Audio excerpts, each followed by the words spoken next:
Hello, everyone. Good evening.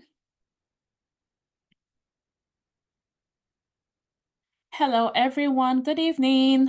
How are you? Hello. How are you all doing? Good evening. Hi, Meg. How are you? Good evening. Okay, how are you doing today? It's Tuesday evening. I hope we're ready for tonight. Hello, I am good. Thank you for asking. Hey,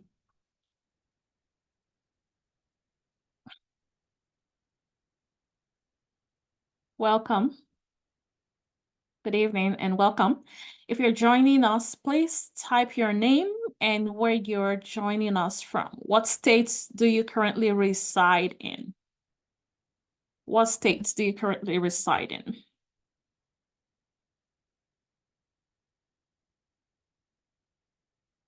Tell us where you're joining us from and what states you currently reside in.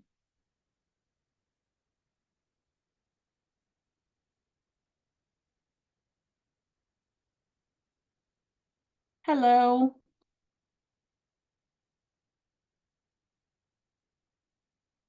How are you doing?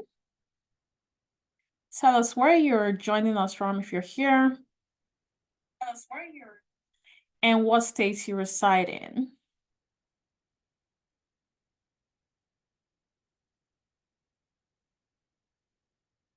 Cool. How are you doing, guys?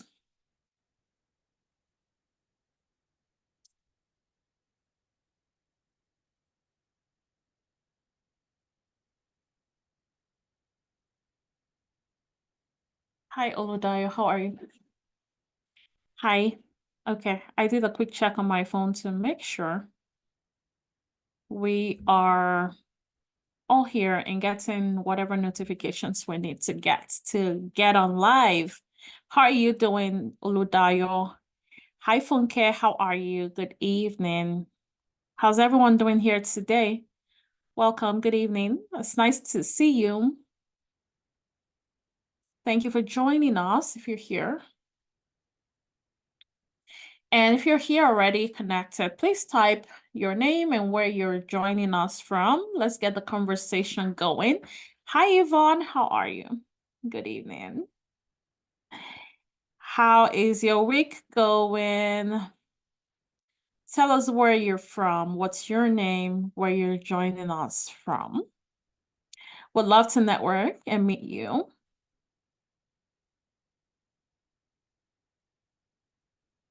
So, Funke, where are you from? Funke is from Texas. Yvonne. Meg is from Seattle. Okay, keep the introductions going. And I think we should dive right in. While you guys are going ahead to introduce yourselves, I'm gonna also go ahead and introduce myself. My name is, hi Yvonne. Yvonne's from Mass. My name is Yinka Lumarin. I am in Connecticut. I'm a coach on this wonderful platform, Acquire Real Estate. Our community is so amazing. Oh my goodness. You have no clue. Well, personally, I've done deals definitely ranging over 45, still counting, over 50 actually at this point, ranging from wholesaling, lease options, fix and flips. I actually started my journey with lease options, funny enough. It wasn't wholesaling, it wasn't flips.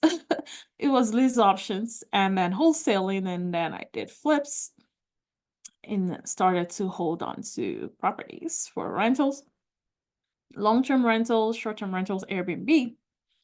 Hi, Dari, how are you? You're in Connecticut. It's nice to have you here. I also do multifamily and new constructions. Okay, same activity with our students and really helping to guide people into knowing how to buy properties, how to analyze deals, how to fund properties, even if you have no money, literally. And we're able to do a quick one on our own. And it wasn't so quick, when you're working on something, it's quicker for everybody else that's watching you. So it felt like a long process, but within 36 months of starting, we moved our business from 6 figures to 7 figures. I invested my husband, Barry. He's a licensed builder, and he helps our students with anything construction related. So he reviews their scope of work, helps them in vetting of contractors, make sure everything looks good before they start their project and while they're on it, troubleshooting and what have you. And I'm excited to be here as always. Continue to let us know where you're from, what's your name, and let me just see who else is connected here that I haven't said hi to. Well, if you're here and you haven't introduced yourself, that's the reason I haven't said hi. Okay. Yeah, so let's actually dive right in. Tonight we'll be talking about how to invest in real estate part-time. Okay, there is a process. So how to invest in real estate part-time. Let me ask you guys, how many of you are currently investing or looking to invest in real estate part-time? Type yes in the comments if that's you. Are you looking to invest in real estate part-time, or are you currently investing in real estate part-time? Hello, Rua, Helen. How are you doing? It's good to see you on here. So how many of you guys have a full-time job right now? You're looking to get into real estate investing part-time. Maybe for a start, maybe that's really your overall goal. Yes, Oludaya says yes. Okay, who else? Who else is looking at part-time? Part-time real estate investing. Who's trying to ease into it maybe, or really, a lot of us love our jobs, right? Maybe you're not really at that point where you feel like, yes, Funke, yes. Dara, yes. Roa, yes. Everyone. Good, good, good, good. Yes, yes, yes. And that is great. That's great. You're the reason why we have this training today. I also started part-time before I decided to move full-time. So I know where you're at right now. I know how it feels. Beta says yes. In my case, though, my transition was quite rapid. Quite rapid. It was shorter. But you guys, I'm gonna tell you guys a secret today. Like, I paid the price, and I'll tell you exactly why in this training. Yes, I was able to make up my income, my 6-figure income within a year. Yes, all the goodies followed. Yes, you guys see me today. And allow me the honor of leading you to real estate investing and guiding you in the process. Yes, all that good stuff, right? But I paid the price. I was extremely stressed. I was extremely stressed at my job. That's the reason I moved out. I couldn't take it anymore because I think like when you go through a lot of trainings and you start to see the other side of life and you feel like I don't belong here, I don't belong here, your job dissatisfaction increases. Yes, I was definitely stressed at my job. And that really helps me to make a quick decision on real estate investing. And I'll tell you how that went. So how many of you guys are stressed right now at your job? If you're stressed at your job right now, type stress in the comments. I want to see who's stressed at your job. You guys. Either way, you have to work hard in life, right? But yeah, tell me if your job stresses you out right now. Does your job stress you out? Type stress in the comment if you're stressed at your job. Let's see who's stressed here. Oh my goodness. Yvonne says stress, stress, stress. Wow. I wish you could tell me what stresses you at your job. Not like I can help you, but you know, it's all different levels of stress. One can say stress. I get it. I understand. I think the biggest stress for me was, yes, I felt like, you know, you have to work hard on the job, but like just knowing that I could be doing something else with my time did stress me out. So everything felt like a waste of time. That was a big stressor for me towards the end of my time. Yes. When I say stress, okay. Okay. Yes, I understand. So I'm going to tell you why you should hang in there. I know that's not what you expected to hear, but 50% stress, Oludaya says. I get it. So let's see how we can encourage people to hang in there if it's possible, right? If it's possible. There are definitely advantages. Okay. So I'm not just letting you know that it is possible with your full-time job to invest in real estate part-time, but I want to share the hows. Maybe if I knew this information before going into real estate full-time, maybe I would have made a different decision. I don't know. I don't have any regrets right now, but once I got into full-time, I started to see things on the part-time side of things. And I thought, oh, that's not too bad, right? If you can deal with whatever's going on at your job. Okay, so let's see how, you know, why it makes sense. Let's dive right into it. If you're just joining us, you're welcome. Please introduce yourself in the comments as we proceed. Okay, so why you should invest in real estate part-time. Let's look at some of the good things about that. Okay, so one thing I'm going to say is your W-2 income actually goes a long way. Okay, so when you're talking about qualifying for a conventional mortgage, right? And I'm not talking about commercial mortgage on the real estate investor side of things. I'm talking about conventional mortgage. You want to buy a home, maybe even buy an investment property, maybe. And you have to go to the conventional side. What's the benefits of doing this conventionally? Can someone in the comment just tell me why you would choose a conventional mortgage over a commercial or real estate investor mortgage? What would you say is the big advantage? I mean, of course, besides like all the paperwork, hefty paperwork, qualifying and finding it hard, there are definitely disadvantages. But what would you say is one advantage of having a conventional mortgage as opposed to having a commercial mortgage? What would you say? What do you think is the big advantage? I mean, is it big? Less down payments. Okay. When you're talking about FHA, yes. Yes, that is one. Yes, Yvonne, exactly. Minimum down payment, somebody else says. Mommy, hi, mommy. Mommy, I don't know if I said that right. I'm sorry if I butchered your name. Hi, mommy. Good evening. She said minimum down payments. Okay. Okay. I mean, if you want to qualify for FHA is definitely on the conventional side of things. You're right. But also keep in mind that with minimum down payments, you're also paying that mortgage, mortgage insurance. Okay. So you're also paying a mortgage insurance, PMI, which at the end of the day might increase, it's going to increase your monthly payment anyways. But yes, less down payments can be an easy way for people to get into home ownership and then, you know, take care of, you know, your monthly payments after that.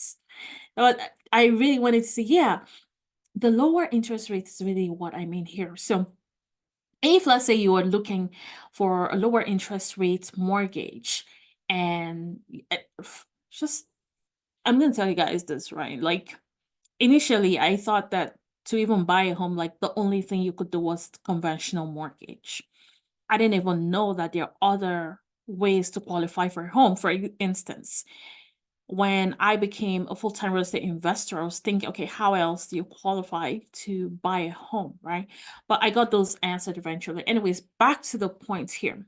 The conventional mortgage, the regular mortgage, you know, the lower interest mortgage, you know, those are mortgages that, and when I say lower interest, depending on your FICO, It could be lower by a point, well, by 1%, 2%, maybe even up to 3%, depending on what's going on with your FICO score. Right. So it is definitely lower, or at least a little bit lower than a commercial mortgage or hard money or the 30-year loans under commercial. Right. So for this conventional mortgages, they need your job. They need you to show that you have a job. Being a real estate investor that makes twice the amounts in a year will not cut it for them. They want to see a steady monthly income. They want to see that you're making money steadily. They'll rather have small, steady income than have a boost here and there where it's not regular and they're saying it's not predictable, right? They don't care whether you're going to lose your job in the future. You just need to show consistency for the last 2 years, right? So one big thing about holding on to that,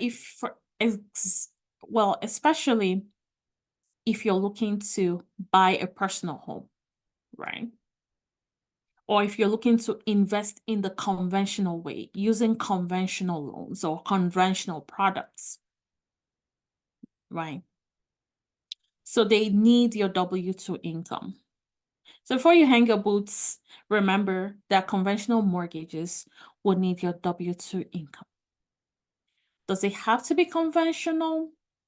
Maybe not. Okay, but this is worth taking note of. You can only qualify for conventional mortgages with a debt-to-income ratio that is acceptable to the lender.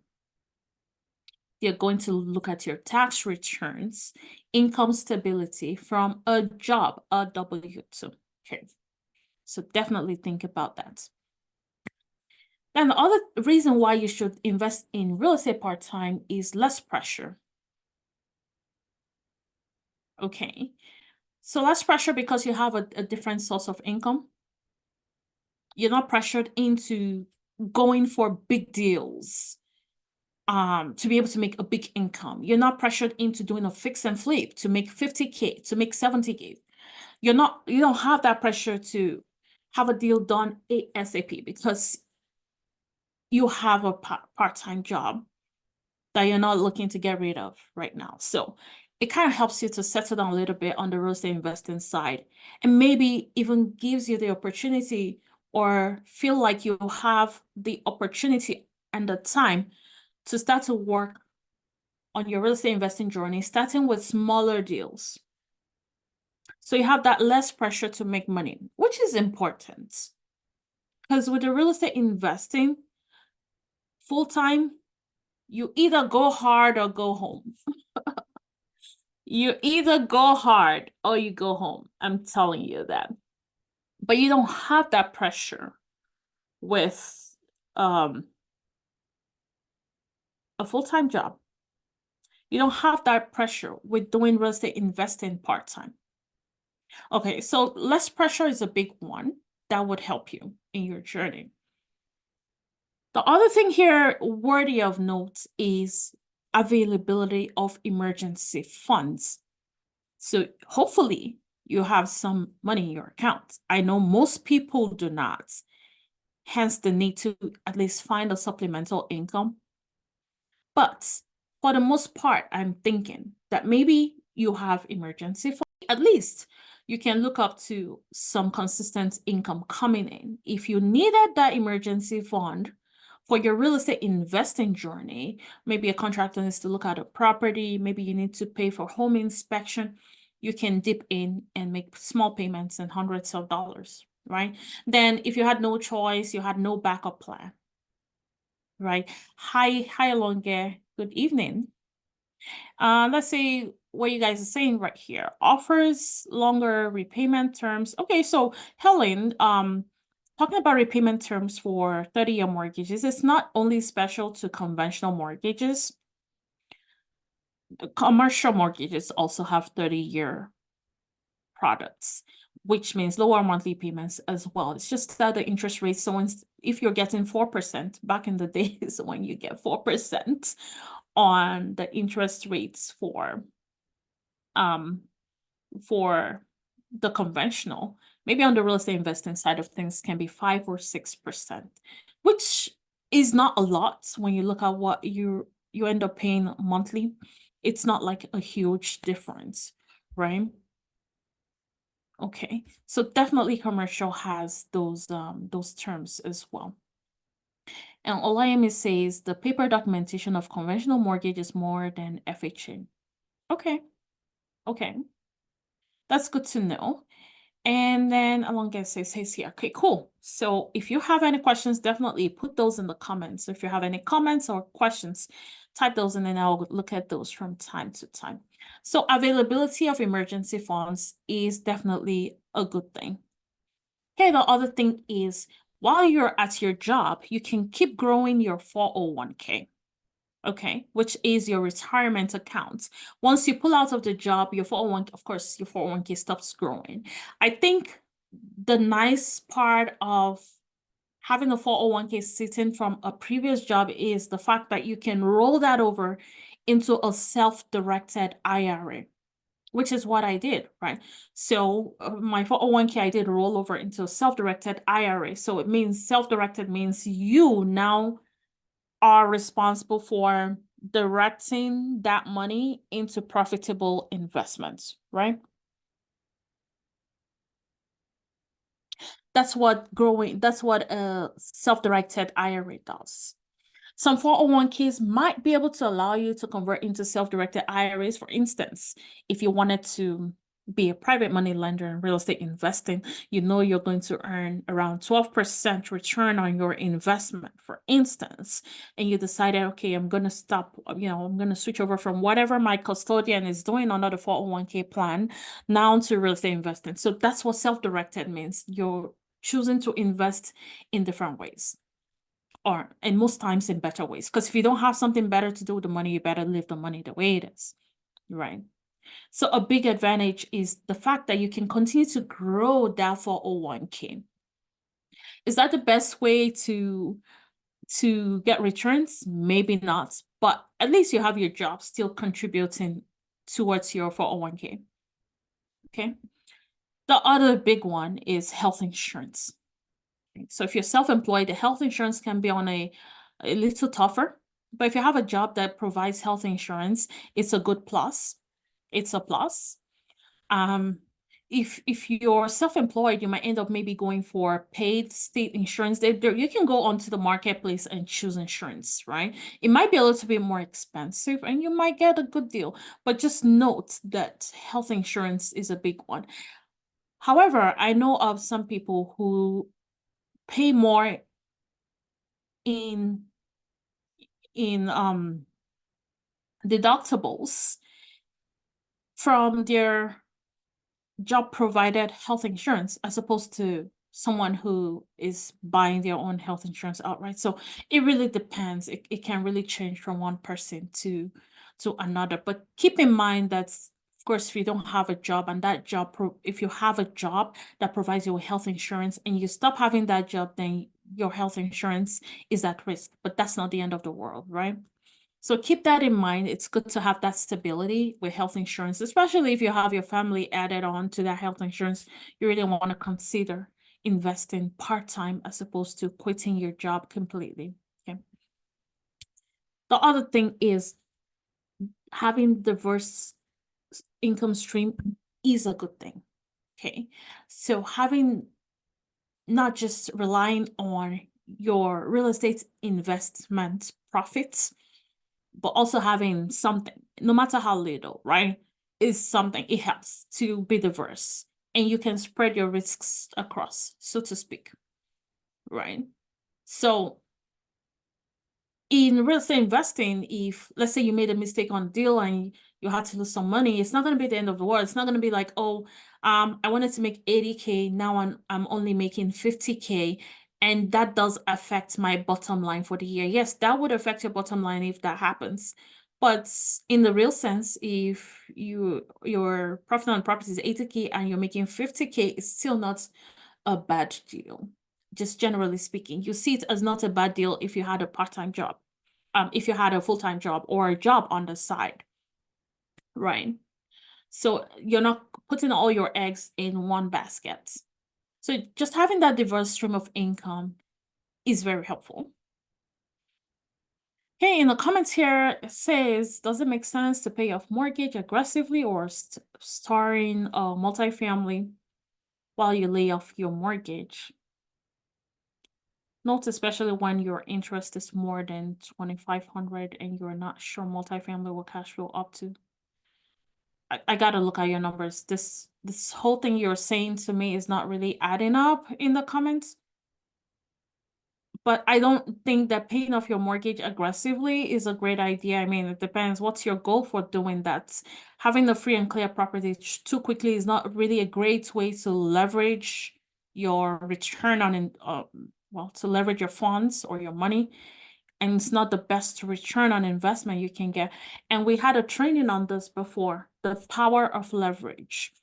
If you were to buy 10 properties with loans on it and you had 10,000 spread out between 10 properties, you had 100K sitting, you put 10,000 as deposit into all 10 properties versus you put the 100K into one property, which investments is better off?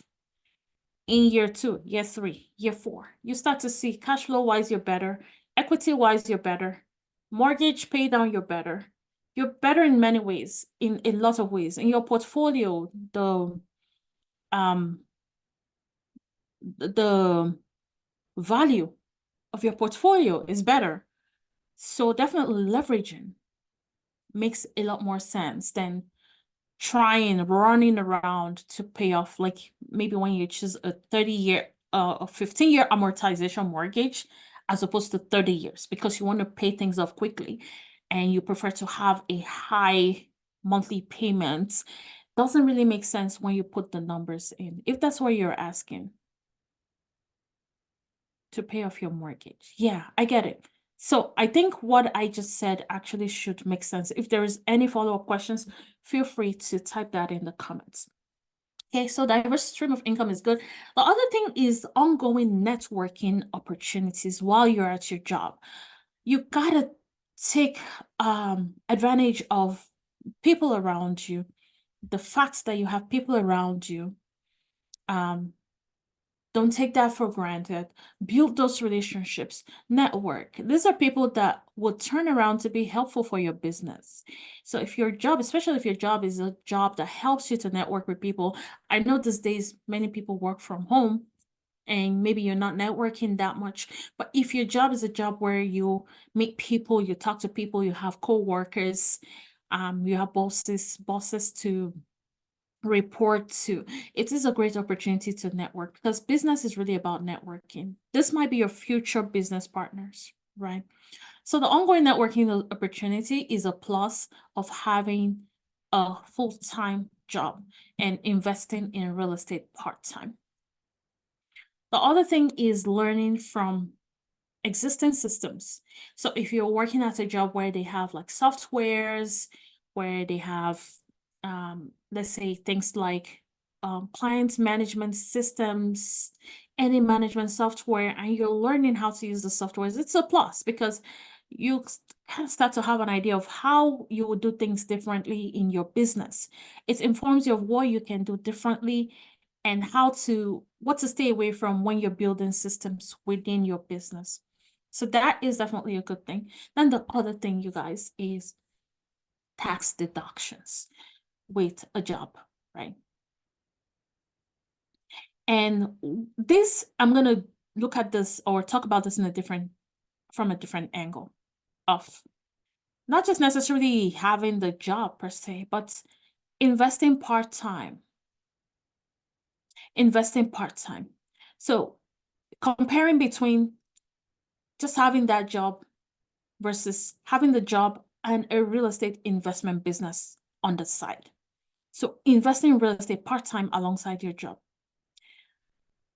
You're leaving a lot of money on the table if you only have a full-time job with no business.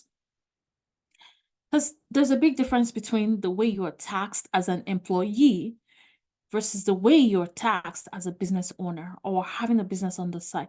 That's why the middle class suffers the most when it comes to taxes. They work more and earn less. If you're a middle class, type middle class in the comments. How many middle class folks do we have here? If you're middle class, type middle class in the comments. Usually you earn enough. You're just fine. Maybe you're right up around a six-figure even, or almost there. You're not like extra. You're just okay, right? Most people are middle class. Middle class folks. Yeah, I see that. Middle class. Yeah, middle class folks work more and earn less. Unfortunately, they're the most hardworking people in the society. Those below the middle class can actually qualify for funding, for state funding. I remember when I used to work my full-time job, six-figure, and I had kids, right? And it was so annoying each time. Like, I worked in a community pharmacy. I'm a pharmacist, and I worked there, and I would dispense things like baby food and all this free stuff from the government for lower income earners. And for me, I'll be like, I'm tired. Like, buying baby food is so expensive.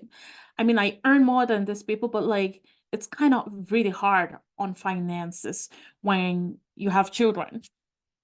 It's hard on you on insurance, right? If you're middle class, you have to pay something. You have a co-payment. You have a deductible, right? But if you're lower class, that's all free, right? So a middle class is neither rich nor poor. And most times they end up being poor because you're overtaxing them, you're not helping them out. Anyways, I don't have a beef with the system. I'm just telling you really how the system works. Someone says down class, don't be down class. Okay, middle class. I see a lot of middle class here. It's stressful. So you're working more and you're earning less. You're the most hardworking in the society. Actually, you're the one who's keeping the society, the economy moving because of all your hard work. Unfortunately, you don't get a reward for that until you have a business on the side. Now, what is the difference between how you should be paying your taxes and how you're currently paying taxes right now as an employee? What is the difference? So as an employee, you get your paycheck.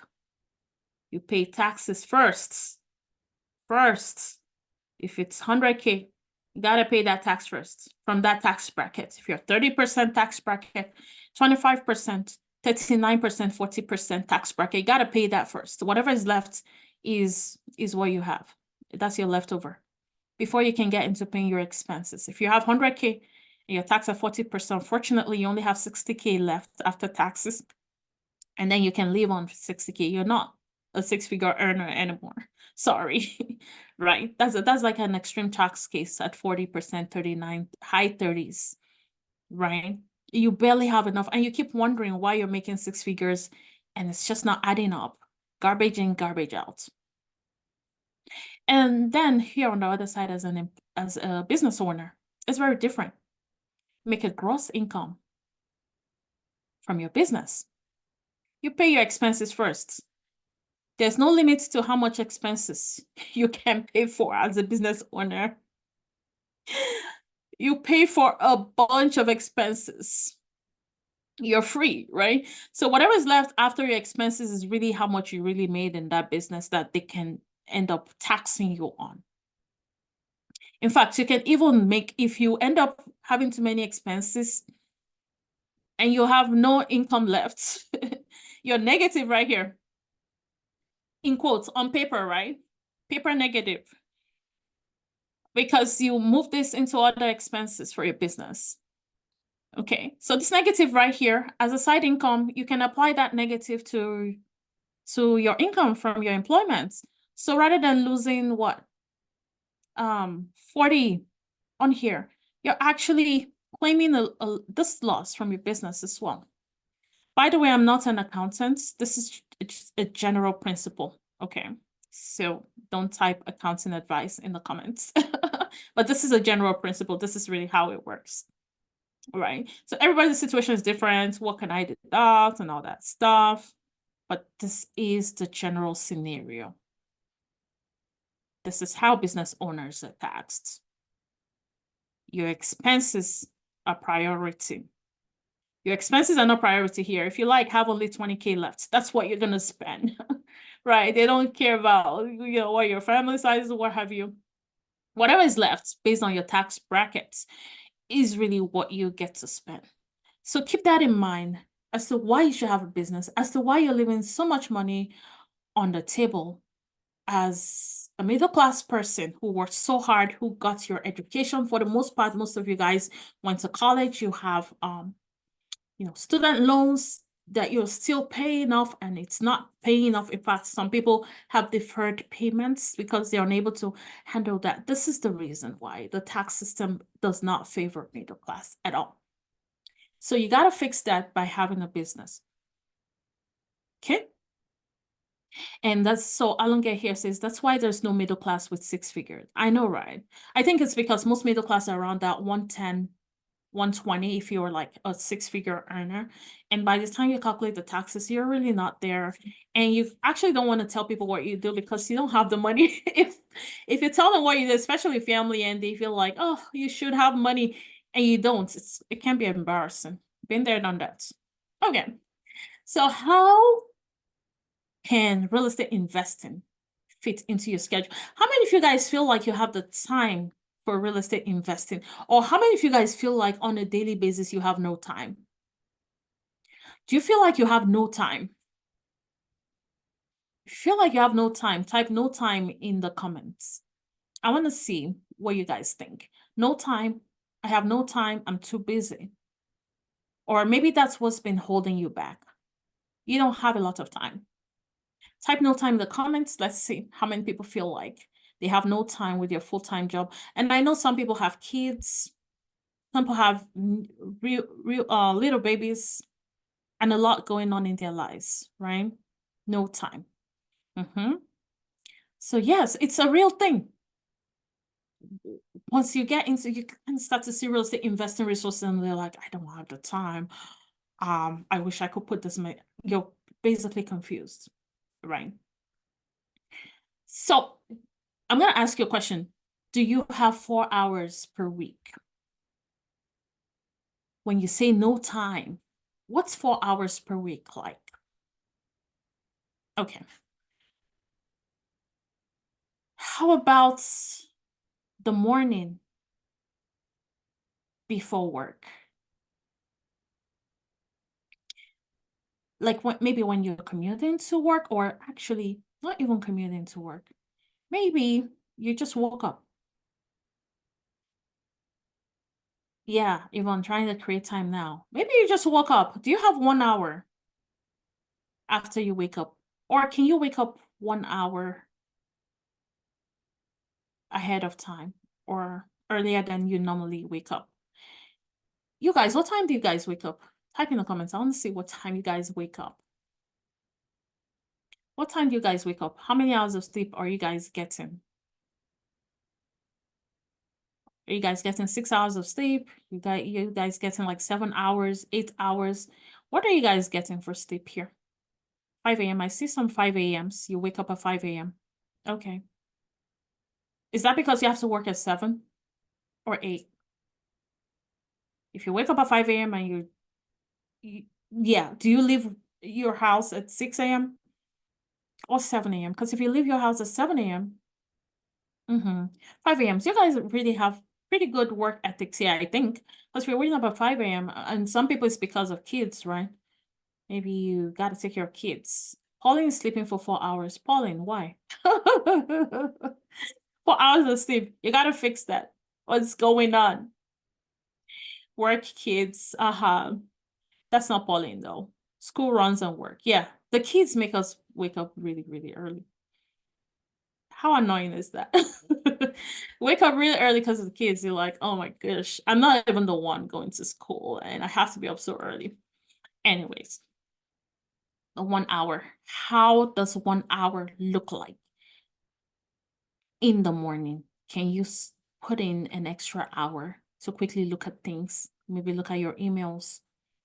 Maybe schedule emails. Gmail these days have something where you can type an email and schedule to have it sent in the morning, say around 9 a.m., right? Because you also don't want people to think you don't have a life, maybe, or you want the email to get to the office or the desk of that person at a reasonable hour, right? You can schedule that 1 hour before work. You have 1 hour before work to schedule emails to your agents, to whoever. You have 1 hour to even look at resources to be a step ahead, right? Okay. Maybe you don't have that. Who knows? Maybe you have lunch break, 30 minutes. What can you do in your lunch break while you're chewing or eating or, just relaxing? Can you send quick emails? Can you do a quick look on Redfin, Zillow? Can you find deals? Can you check out what's on the market? Yeah, Pauline definitely gets it a little bit more. Can you check out what's on the market on your lunch break? Can you even think? I found thinking to be very important because many of us just go through life, rush, rush, rush, rush, rush, and you end up having no clue what you're doing. You don't even know if you're making progress or not. You don't know. You're just living one day to another. Before you know it's Friday and you're like, thank God it's Friday. You don't even know when the week starts and you start all over. But can you spend those 30 minutes of your lunch break just thinking about strategies? Okay, how about daydreaming, if that's what you call it? Take a peek into the future. What do I want to see in a year? Am I somewhere around there? Maybe if I did this, maybe if I tweak this, maybe if I tweak that, and I write something down and say, I want to do this. Just think, use that moment to just settle down, right?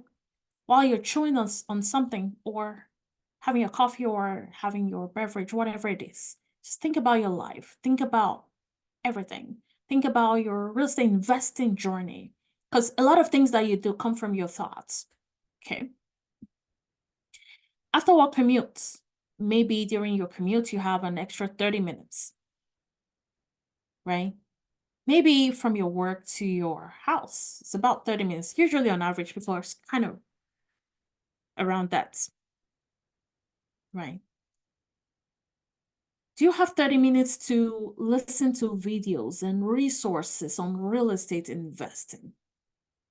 During your commute, maybe play a YouTube video. Maybe listen to trainings. We have trainings in the game plan, right? And their video, you can listen while you're driving to work. You can listen to podcasts. You can come into the group and go to past lives and just listen away while you're driving. One of the reasons I really loved my job then was the commuting time. I hated it before, but when I discovered real estate investing, like commuting was something I always look forward to because each time I listened to real estate investing programs or podcasts or anything, I just got really excited. It just took me out of the reality. And I'm like, wow, you did this amount of deals. Wow. Multifamilies. Wow. Cash flow. Wow. I was always excited about it. I took the opportunity. It was very interesting for me. What can you do during your commutes? So that's in the 30 minutes. Let's say in the evenings after work. Can you squeeze another hour in the evening after work? Can you do that?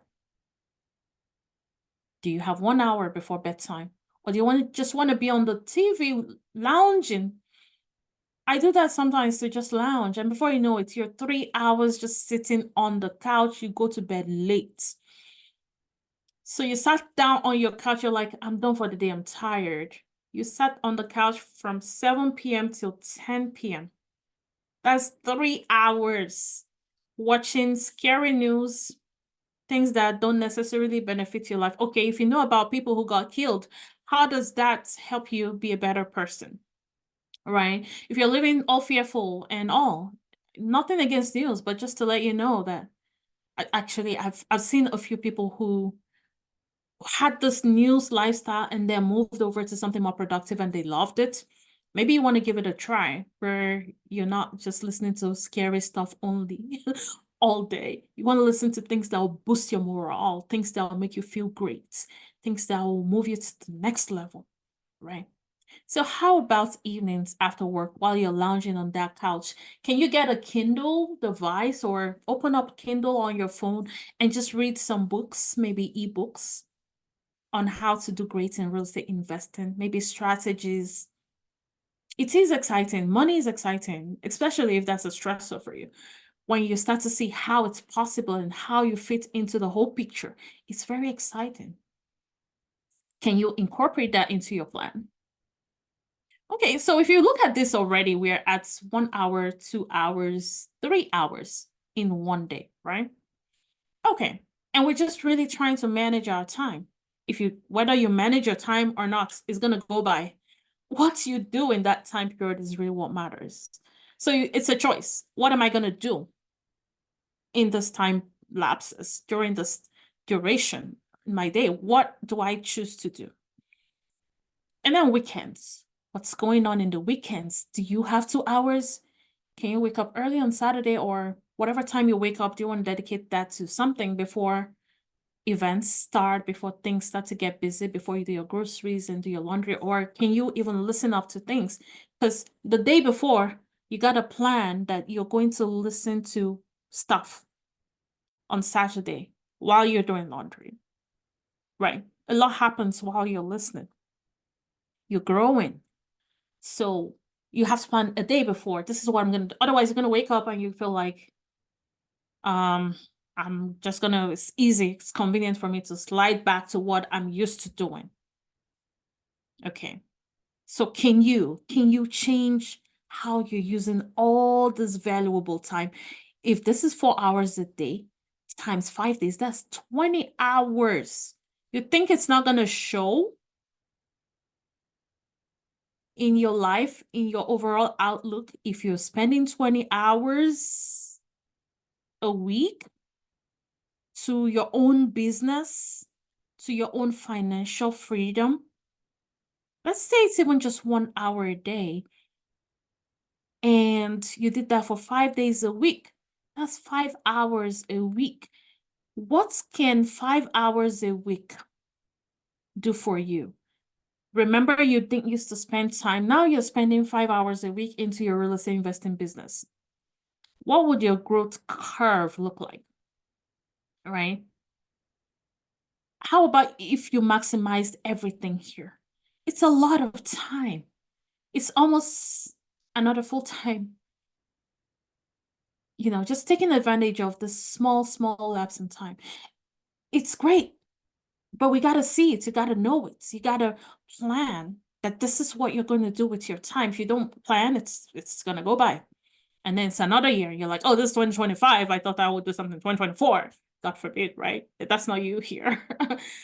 You don't want to get to next year and say, oh, I can't believe 2024 went by so fast. It always goes by so fast for people who are doing not much, right?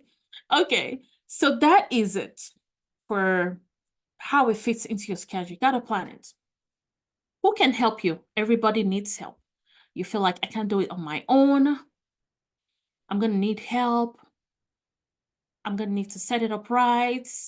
I'm going to need to, I can't be everywhere, of course. Like, if you have investment properties all over the country, no one expects you to be flying around from one investment property to another.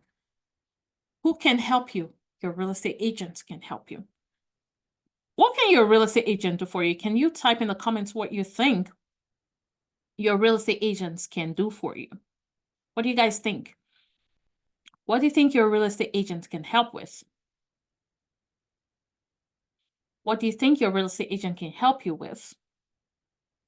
While you're at work?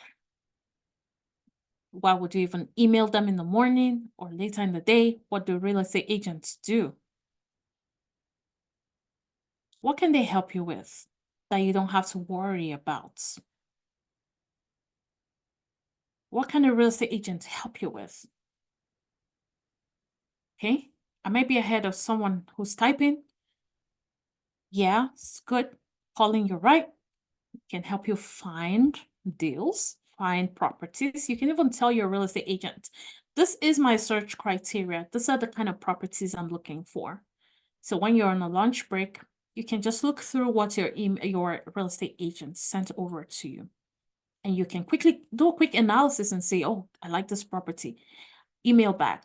Let's make an offer. I want to offer X amount on this property. Right? So that's just one thing that a real estate agent can do. Of course, they can make your offers for you. They can even look at properties for you, can do a walkthrough for you. You don't have to be there. How about real estate investing apps? Redfin, Zillow.com, Trulia, all these nice apps with all this information. Can you set up a buzz, a notification for any properties that meet your search criteria so that you get notified as soon as they come on the market? Can you do that? Yes. You can use apps. Contractors can help you. This whole contractor story is a lot. I would not advise that you go into it without information, okay? Knowing what to do, okay? Because even with information, there's still a little bit of challenge that you would overcome, right? And now just imagine you had no clue. But they are there to help you. You share your scope of work with them. They execute the projects, okay? So your contractors are there. Why do we need contractors? We need sweat equity. Sweat equity is where you make your money as a real estate investor. It's a big way of making money. You see all these folks making money, all these folks we're inviting over, talking about their deals. They need these guys, right? Cool. Who can help you? Property managers. They find tenants for you. They manage the property, maintenance, repairs. They collect rents for you. You don't have to collect rents. You don't have to knock at the tenant's door. You don't have to call a tenant. Property managers can do that for you. Who else can help you? Wholesalers. Wholesalers are people who are finding properties off market. They're finding off-market deals and they are offering that to you. Wholesalers can help you. You need a team. Gotta build a team as a part-time real estate investor. Because you have a full-time job, you can't be all over the place. So you're gonna build your team.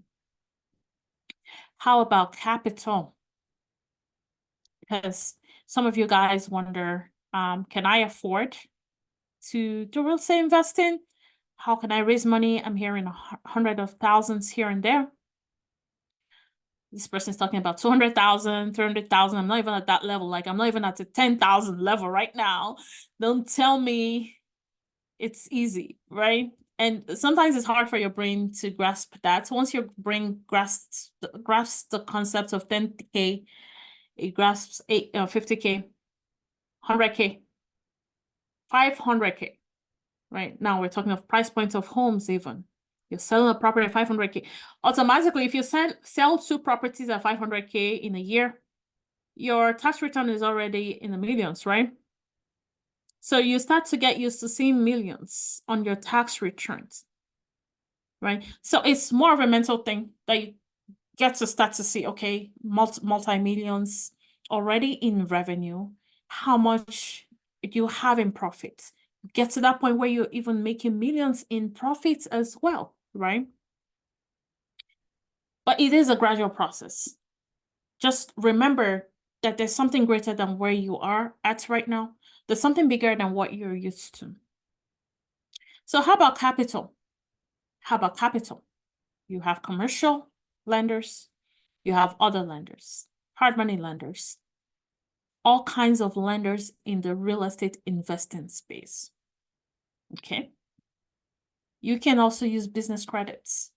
You cannot use credits for a traditional, conventional mortgage, or if you want to buy a home for yourself. But for investment properties, yes, you can use business products. You can use business credits. You can use business loans. You can even invest from your 401k.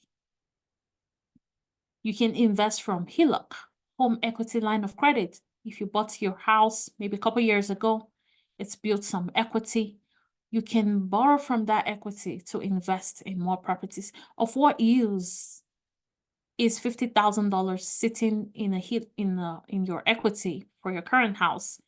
You cannot buy an investment property that will earn you $500 more in cash flow monthly, or even more, depending on what your exit strategy is. Of what use is that money if you're not using it to increase your return on investment of that money? Why should it just sit in equity in a house while you need money to do real estate investing, right?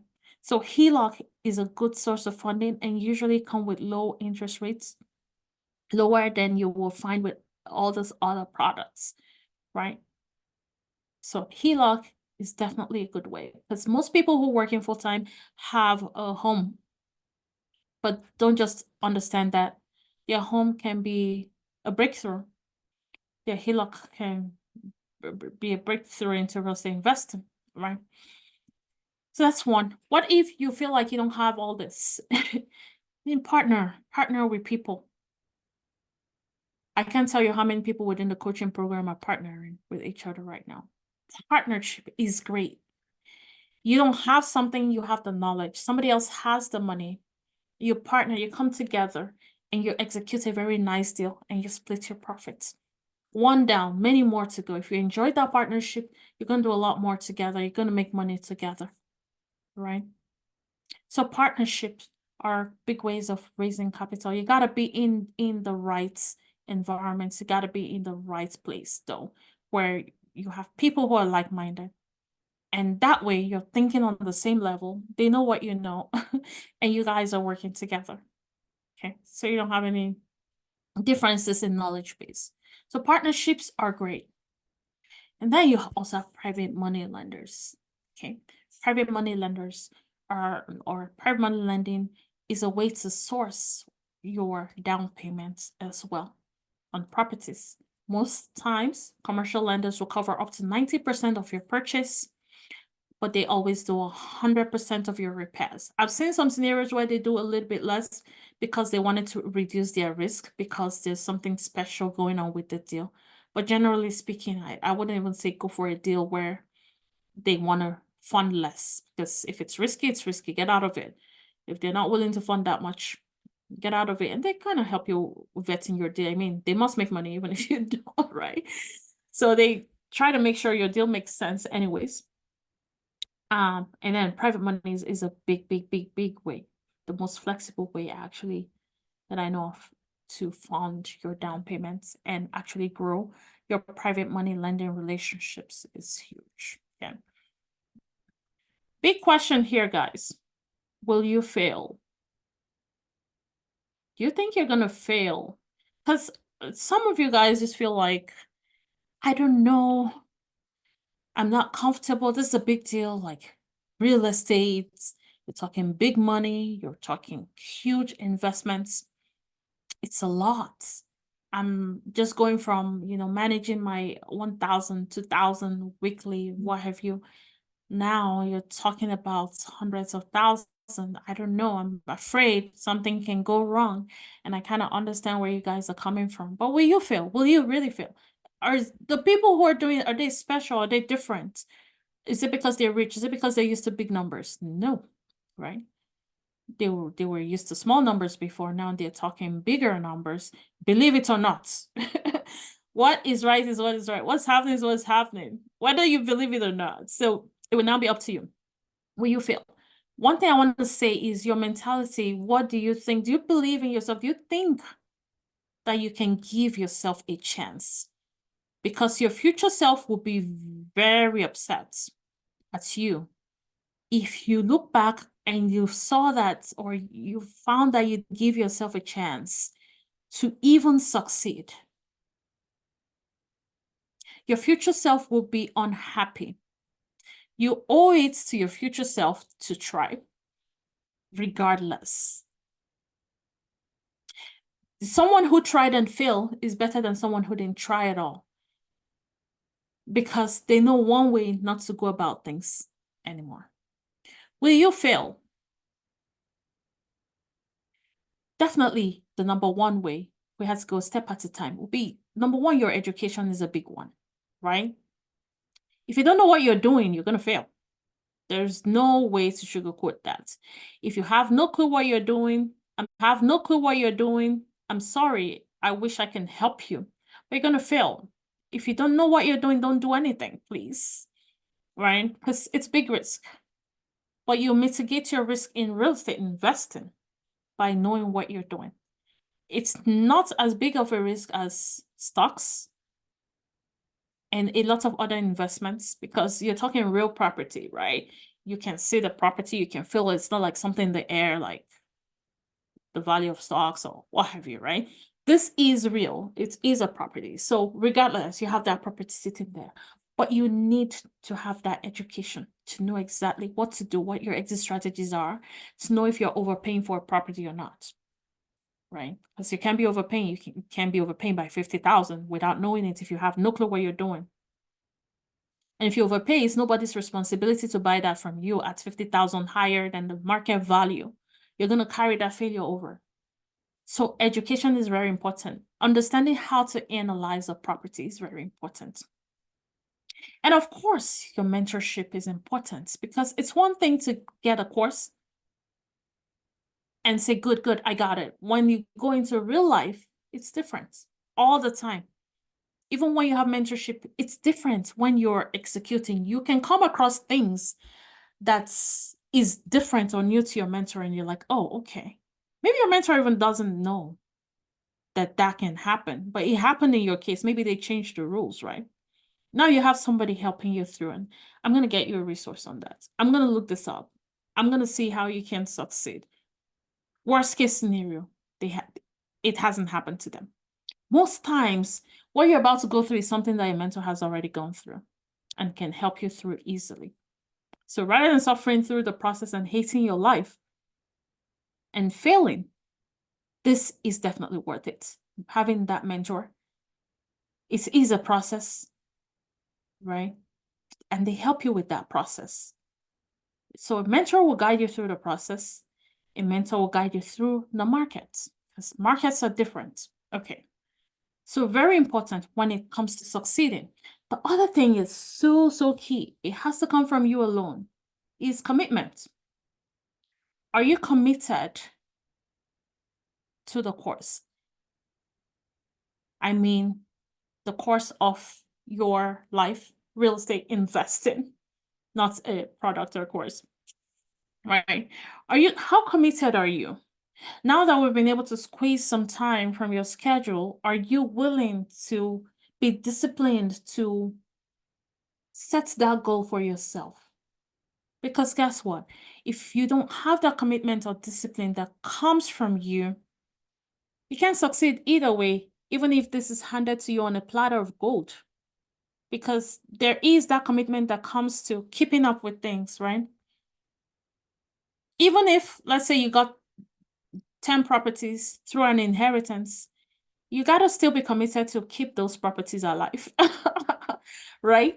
There's some degree of commitment that needs to come from you. So how committed are you to your goal of investing in real estate? How much can you give into your financial freedom and your time freedom? Because I know eventually most of you guys are going to retire early because of the opportunity that real estate investing has afforded you. You get to retire early. You get to do better things with your life than hang around a job that pays you by the hour. I won't even tell you how limiting that is. Like your value is not in that hourly pay you get. I don't care if you get $150 an hour, $200, $500 an hour. That's not your value. You can definitely command higher than that. So real estate investing affords you the opportunity to command that for your time, right? So rather than get comfortable in a set amounts per hour, a set salary, you can scale, you can be better, but you gotta be committed. Even when you have a mentor, she will need your commitment. I need your commitment. I always tell you, if you come into a coaching program, I need you to commit to doing something. Can you commit to this? Can you commit to do that? Can you commit to check off your daily routine? Can you try? What can you do? I'd rather have you put in 40% than 0%. So you need that commitment to succeed. Okay? I don't care who you are, you gotta commit. And partnership is the other thing. So partnership can actually help you do better because you have that morale that's been boosted. You're not alone. You're working with other people or somebody else that you want to work with. So partnership really helps. If you feel like you're not feeling the vibes of doing it alone, yes, jump into a partnership, a good partnership. Have your goals defined and start to work together. So that does help. If you feel like you're working full time, you don't have time, you want to share the responsibility with a partner, that is also a great way to succeed. Okay. So I see a comment here. It says failing is part of life, but I believe having a great mentor like you to guide someone will not fail. I will not fail. Thank you for reassuring yourself that you would not fail, because that's all you need. You guys, you owe yourself that. I always, even when I didn't believe in myself, I just knew that I owed myself the responsibility of believing in myself. You'll be so mad in the future if you figured that you didn't even try.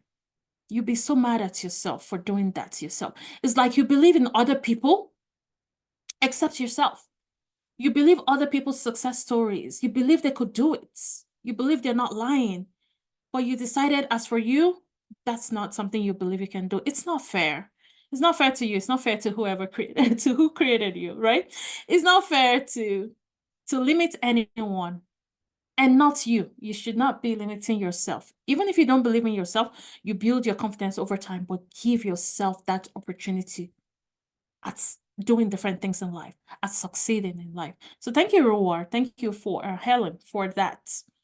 I love to read that. All right, so let's talk about our resources for today. If you don't have the game plan yet, the 7-day game plan to your first deal walks you through trainings that we've done is get to move you from where you are right now to your first deal as closer as possible. The goal is to build daily step-by-step blocks to understand the process. So when you understand the process, then you're ready to do a deal. Okay, so type in the comments game plan if you want that and you haven't had it yet. Okay, also if you want the part-time guide, type guide in the comments. I actually made a quick guide today for you guys for part-time investing in real estate. So type guide in the comments if you want to have that part-time guide, so real estate investing part-time guide. So type game plan in the comments, type part-time guide, type guide in the comments. Also, if you need to have that part-time guide, so type guide in the comments. Okay, and also, yes, we can help you, definitely. We can help you build a solid plan for part-time investing. That way you can grow your portfolio and take advantage of tax strategies. You guys, take advantage of tax strategies. If your tax is taking 40K from you every year, that's how much you're losing in a year. Forget about forget that it says tax. You're losing money that you don't have to lose. Why should it be you who's losing the money versus other people who are not losing any money? What makes your income be the victim, right? So have you guys heard about the inner circle? The deals you guys are seeing on this platform are from the inner circle. Those are our coaching students who are trained to correctly analyze and buy investment properties. So the inner circle are the people who are being coached directly by me and Dari. If you want to start the journey without wasting any more time, type inner circle in the comments. You want to start to build your portfolio one at a time, whether you want to hold those properties and move equity around to buy more, or you want to buy and sell. Now, let me give you some examples. Buy and sell, of course, at least for some people, because actually they did appear on live in this group. So like Mimi, right? Mimi did a live on her minimum 30K profit deal. Saidat talked about her 62K profits. property. I mean, whether you believe it or not, it happened. You can even go back to the lives, right? And see what they said. Shardisha also reviewed her $78,000 profit plus deal, right? It's actually plus because she could actually make up to 120K in profit. That's Shardisha's. Many more coaching folks who came here to talk about their deals. If you're not in coaching, you're being left out. The essence of coaching is to guide you step by step and have someone who is willing to work with you and guide you through the process. So dedicating your time to coaching is a huge return on your investment. Like I said, I need your dedication, okay? I cannot help you on my own. I need you to work with me. Dare needs you to work with him. And we can both get that huge return on our own time and also on your own time. If you're willing to follow instructions to be successful, come right in. If you're not willing to do that, don't come into coaching. It's not for everyone, okay? So are you willing to dedicate some time? We are understanding of your schedule. Like I said, I'd rather have a slow growth than no growth, okay? So everyone is special with what they can handle. Some people are pregnant in the coaching program, and a lot of different things. Some people are going through stuff, and we have that understanding, right? And we kind of organize how things should work for you, right? So we just need some kind of dedication. It is a huge return on your investment. If you have 1 hour per day to dedicate to being coached, you're good. If you have less than that, you will make progress, okay? But have something. Jump right in, okay? So jump right in, type Inner Circle in the comments, and we cover all models of real estate investing, and we have a set plan to get you to your first deal by the 6th week, or we guarantee to work with you until you do, okay? So type Inner Circle in the comments, and we'll pick a time to discuss the process. We'll also connect you with our lenders within the program. Okay, there's also something important you need to know about, or that I need to mention again, and that will be our summit coming up in November. It will be November 7th to 9th. You guys, we're opening this for you guys as well. If you're not in the coaching program, you can definitely come along. Meg, if you want to type the registration link in the comments, please, or copy and paste. It's going to be November 7th to 9th in Connecticut. Okay, with our coaching students, most of them are doing deals. I mean, everyone registered right now is who I'm talking about. 90% are doing deals. We're going to do project tours. There will be huge networking opportunities. You're literally asking people, how did you do this? What can I do? How can I be better? If you don't change your circle, it's going to be hard for things to change for you. That's just life, right? Okay, so we're going to be going through project tours. We'll be networking with each other. You'll be learning. We have different sessions covering legal, covering accounting. You're going to be, your project tours will cover new constructions, will cover developments, we'll cover fix and flips, we'll cover Airbnb, we'll cover all kinds of projects, okay? And you're going to see the numbers, how this project was gotten, what's the profit on it, how did you build this development? So those are things you're getting. You're learning, and you'll also have an award, okay? So there will be an award ball for our students. And you're more than welcome to come enjoy food, enjoy fun. All right, so if you want to be a part of this, definitely worth it. Definitely worth it. So type summits in the comments. And yes, we'll be happy to have you live. You'll see me in person. You see that in person. You see a lot of us in person. So type that, type summit in the comments. And that's really all I have to talk about today. Thank you for coming here. Thank you for being here tonight. I enjoyed my session here. If you enjoyed this session, please type enjoyed in the comments so next time I can show up and still offer value, knowing that you're enjoying it. So type enjoy in the comments if you got value. Type value or enjoy in the comments so I can feel great about what we did tonight. Funke said enjoy. Oludai says great presentation. Thank you very much. I'm glad you guys got value. And I'll see you on the next one. For now, you guys, have a great night. Take care. Bye.